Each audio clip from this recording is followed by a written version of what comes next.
อนนี้กำลังไลฟ์สดอยู่เนาะมาเบิ่งมือกล้องสุดรอต่อเครื่องอย่างเงี้ย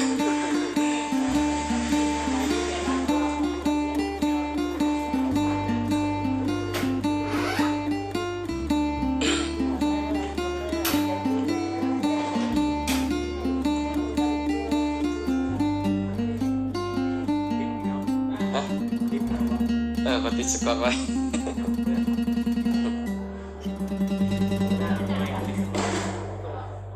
มันปลูกเวลาเขามันอันนั้นแล้วมันหมักปลูกแท้ดิส่วนน้องเขาเหยียบแม่เลยดีไป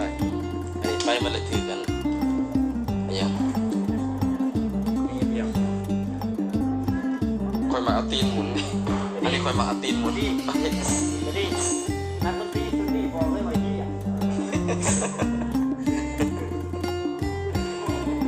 ตอนนี้อยู่ตะแคกเด้อตอนนี้กำลังต่ออุปกรณ์เครื่องเสียงลิ้นกันดองมือแรงใส่ GT10 คือเก่ามื่อนี้ก็มาลองตู้ใหม่เล่นนี่ LV 300อันนี้มือกีตาร์วงดนตรีดาวคำอยู่เซโนว้าวอันนี้มือกล้องอยู่ไสนี่ฮะมือกล้องอยู่ไสจ้ะอยู่นี่แหละอยู่นี่เด้อบ่เซล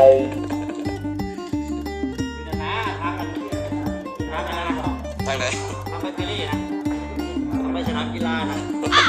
ก็จะไปดู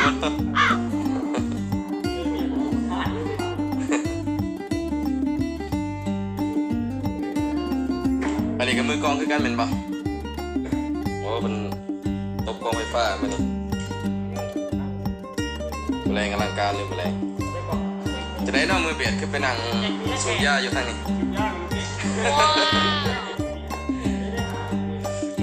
มือเบียดสุดรอแต่ก่อนมันก็มีเป็นมือกีตาร์อะไรแต่ก่อนก็ได้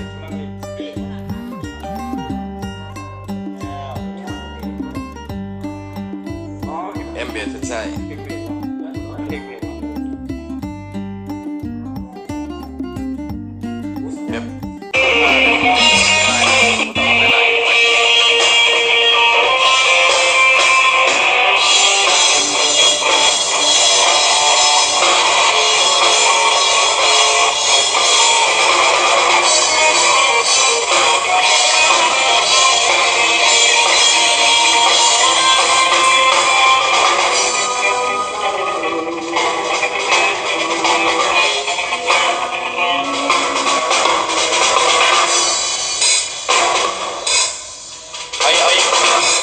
กำลังไลฟ์สดเอาอีก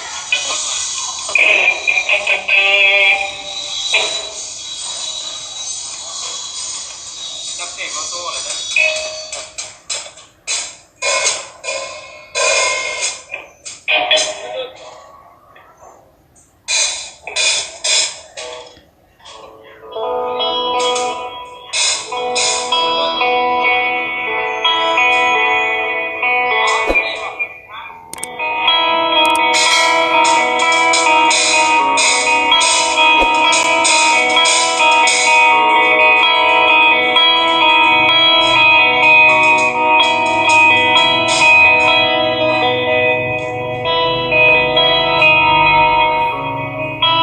ซาวนาโต้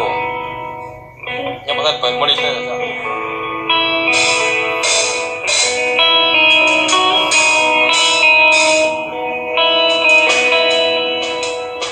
เอาเลยได้กับเคียวอยู่บ้านหนึ่ง